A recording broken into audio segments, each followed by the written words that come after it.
మూడవ అడుగు పెట్టడానికి స్థలం లేకపోవడంతో బలిచక్రవర్తి ఏమాత్రం వెనుకాడకుండా భక్తితో తన తలను వంచి, ప్రభూ, మూడవ అడుగును నా శిరస్సుపై ఉంచు అని ప్రార్థించాడు.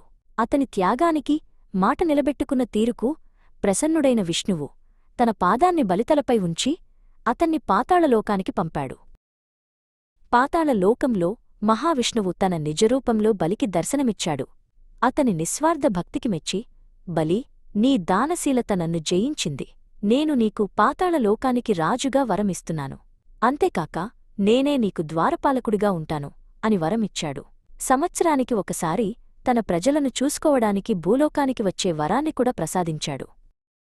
అంతటితో ఆగకుండా మహావిష్ణువు బలి చక్రవర్తికి చిరంజీవిత్వాన్ని, అమరత్వం ప్రసాదించాడు. ఆ విధంగా బలి సప్త చిరంజీవులలో ఒకడయ్యాడు. తన అద్వితీయమైన దానగుణం, భక్తి మరియు మాట నిలబెట్టుకునే తత్వం ద్వారా బలి చక్రవర్తి దేవతలకన్నా ఉన్నతమైన స్థానాన్ని, శాశ్వతమైన కీర్తిని పొందాడు.